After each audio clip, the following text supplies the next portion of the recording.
Pak, anak kita kok sekarang nggak mau netek ya Pak? Terus kok juga muntah-muntah? Oh iya Pak, Ibu juga merasa alat kelamin anak kita kok bentuknya sedikit aneh ya Pak? Gimana Pak? Apa iya toh Bu? Iya Pak. Ya udah kalau gitu, yuk kita bawa ke dokter aja sekarang Bu, yuk. Pak Bu, berdasarkan hasil pemeriksaan, saya mencurigai bahwa anak Bapak dan Ibu menderita penyakit hiperplasia adrenal kongenital. Hah? Apa? Apa itu hiperplasia adrenal kongenital? Hiperplasia berarti pembesaran. Adrenal adalah suatu kelenjar yang terletak di atas ginjal atau biasa disebut sebagai kelenjar anak ginjal. Sedangkan kongenital berarti ditemukan sejak lahir. Jadi, hiperplasia adrenal kongenital atau biasa disingkat menjadi HAK adalah pembesaran kelenjar anak ginjal yang ditemukan sejak lahir. HAK merupakan suatu penyakit keturunan autosomal resesif, yaitu suatu pola penurunan penyakit yang hanya dapat terjadi apabila gen ayah dan gen ibu sama-sama menjadi pembawa.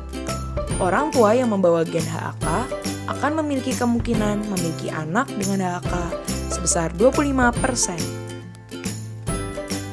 HAK merupakan suatu gangguan kelenjar adrenal yang paling banyak angka kejadiannya di dunia. Tahukah Anda bahwa di dunia terdapat 1 dari 10.000 penduduk yang menderita HAK?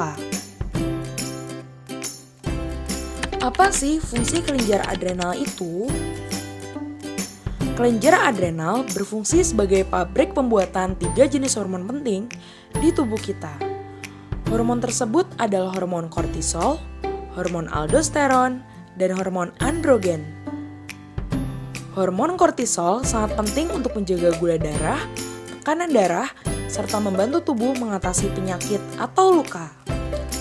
Hormon aldosteron berfungsi sebagai penahan garam dalam darah agar tubuh tidak kekurangan cairan. Sedangkan hormon androgen adalah hormon yang berfungsi untuk perkembangan dan pemeliharaan karakteristik laki-laki serta pematangan organ reproduksi. Hormon ini terdapat baik pada anak laki-laki maupun perempuan, namun dalam jumlah yang berbeda. Lalu, bagaimana HAK bisa terjadi? Pada manusia normal, hormon diproduksi dengan seimbang sesuai dengan kebutuhan tubuh. Namun, pada anak dengan HAK mengalami kekurangan enzim 21 hidroksilase sehingga akan menimbulkan gangguan produksi hormon kortisol dan aldosteron. Sedangkan hormon androgen akan meningkat jauh jumlahnya. Hal ini disebabkan oleh karena bahan dasar untuk membuat ketiga hormon ini sama, sehingga penumpukan bahan dasar dialihkan untuk membentuk hormon androgen. Karena tubuh kekurangan hormon kortisol, kelenjar adrenal dipacu untuk bekerja lebih keras guna memenuhi kebutuhan tubuh. Akibatnya, kelenjar adrenal akan membesar.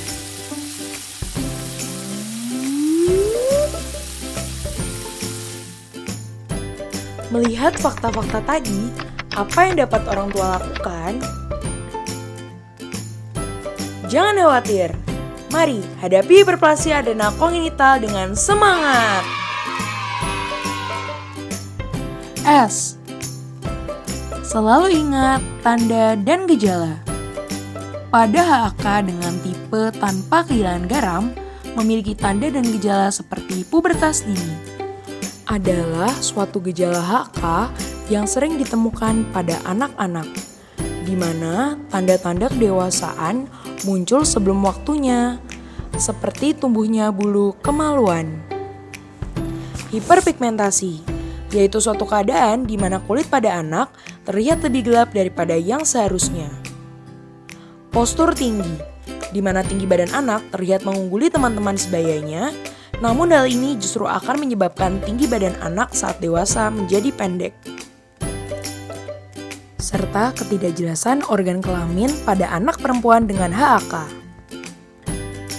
Sedangkan pada HAK tipe kehilangan garam didapatkan tanda dan gejala seperti mual dan muntah berlebih, dehidrasi, serta tekanan darah yang menurun biasanya muncul pada usia 2-3 minggu, dan malas menetek. Dengan mengenali tanda dan gejala, maka diagnosis dan terapi anak dengan HAK bisa dilakukan lebih dini sehingga dapat menurunkan risiko terjadinya komplikasi serius.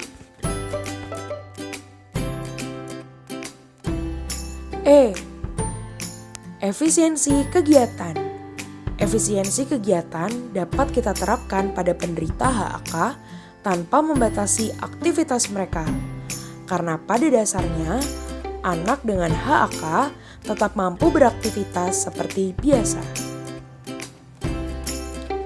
Seperti bersekolah, bermain, dan melakukan aktivitas sehari-hari. Akan tetapi, sebagai orang tua tetap perlu memantau anak-anaknya.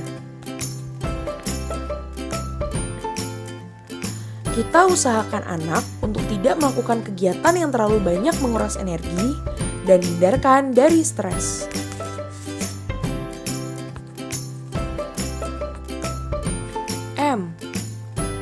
Minum obat secara teratur.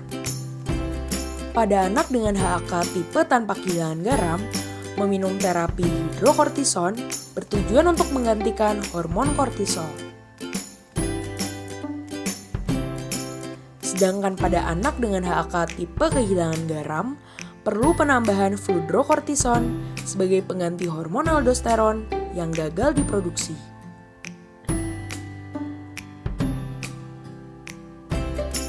Orang tua perlu mengawasi kedisiplinan minum obat karena hal ini sangat penting untuk dilakukan demi memenuhi hormon yang dibutuhkan anak setiap harinya.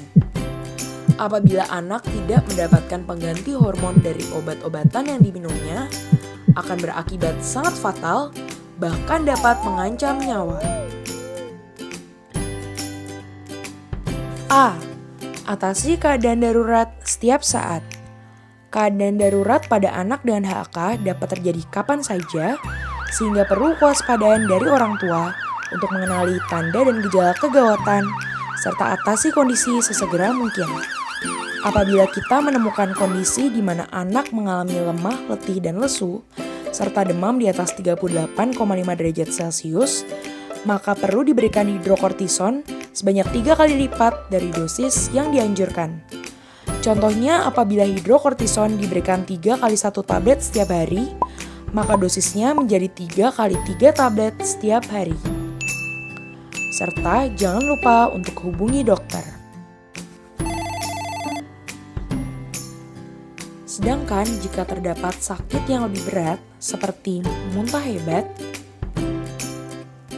diare berat, dan pingsan atau tidak sadarkan diri, serta keadaan yang tidak memungkinkan untuk mengkonsumsi obat, maka anak perlu segera dilarikan ke pelayanan kesehatan terdekat untuk mendapatkan injeksi hidrokortison darurat.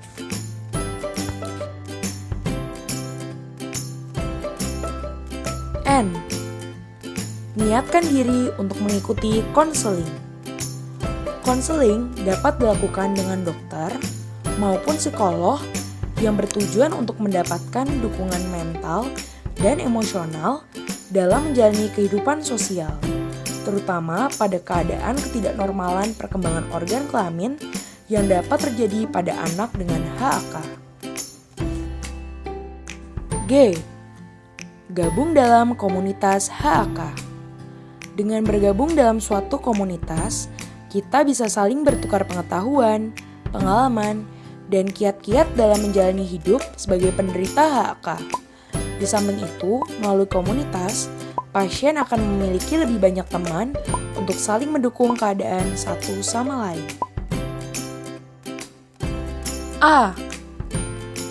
Asupan gizi seimbang. Gizi yang seimbang merujuk pada piramida makanan yang terdiri atas makanan pokok, sayur dan buah, produk susu dan hasil laut, daging, dan porsi kecil minyak serta makanan ringan sebagai selingan. Anak dengan HAK juga harus memerhatikan asupan kalsium untuk mencegah pengeroposan tulang, salah satunya dengan mengkonsumsi susu. T. Tatap masa depan dengan optimis. Anak dengan HAK dapat tumbuh dan berkembang serta meraih kebahagiaan layaknya orang normal. Hanya jika anak dengan HAK mampu mengkonsumsi obat secara disiplin dan teratur. Jadi, jangan pernah putus asa dan patah semangat.